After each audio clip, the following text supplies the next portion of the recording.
Ditemukan titik SOS di Pulau Laki. Nah, Pulau Laki ini terletak dekat dari crash site dari pesawat Sriwijaya SJ182. Pertanyaannya adalah, apa itu SOS?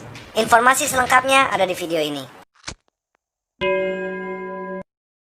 Di video kali ini saya akan menjelaskan apa itu arti dari SOS. Awalnya, tanda SOS itu muncul pada saat dunia perkapalan. Jadi zaman dahulu sama zaman sekarang, komunikasi itu tidak secanggih, secepat sekarang. Kalau sekarang kita WA, dari sini kita pencet, langsung di Amerika juga bisa terima dalam waktu kurang dari 1 detik. Kenapa bisa seperti itu? Karena teknologi yang semakin kian canggih. Akan tetapi, ada masa di mana tahun-tahun itu bahwa teknologi tidak secanggih sekarang, dimana ketika kita ingin berkomunikasi saja itu butuh effort yang sangat besar. Apalagi kita berbicara tentang angkutan transportasi. Zaman dulu belum ada transportasi udara, tapi ada transportasi laut, seperti kapal-kapal yang cukup besar. Yang namanya transportasi, baik itu mengangkut penumpang ataupun kargo, pasti akan selalu dibutuhkan. Kita akan putar sejenak di era tahun 1900. SOS banyak disalahartikan. SOS banyak disangka-sangka sebagai Save Our Soul, atau SOS juga sering diartikan sebagai Save Our Ship. Memang kalau kita lihat dari singkatannya, bisa jadi dibilang seperti itu.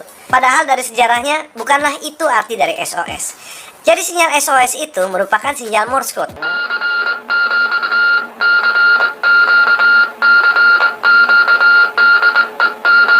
Jadi SOS kalau Anda lihat dari tabel ini, SOS merupakan kombinasi dari 3 huruf, yaitu S yang dikoding dengan 3 titik, O yang dikoding dengan 3 dash, dan juga S lagi dengan 3 titik. Jadi kalau dibunyikan, bunyinya seperti ini.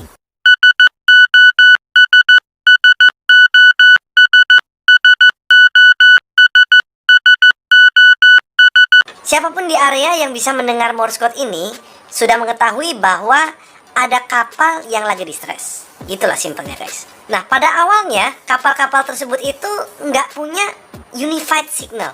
Mereka itu setiap negara itu memiliki distress code masing-masing. Akan tetapi ketika kapal ini melintas antar negara, dikhawatirkan ketika salah satu kapal lagi distress, negara lain tidak bisa mengetahui ketika kapal ini butuh bantuan.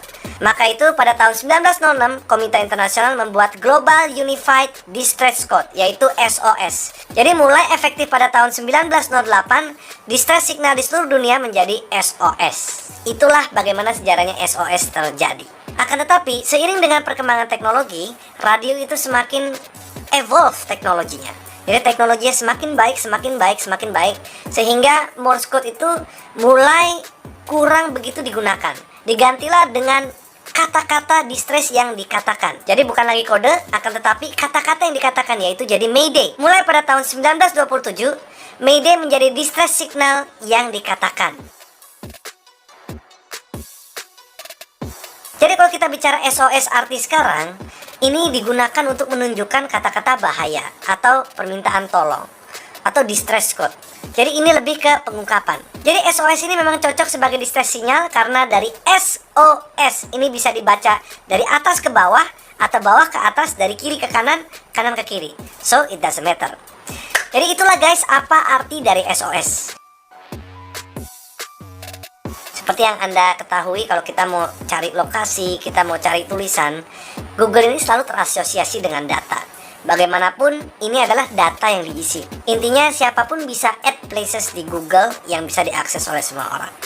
Jadi harapan saya adalah, ini adalah data yang dapat diakses oleh semua orang.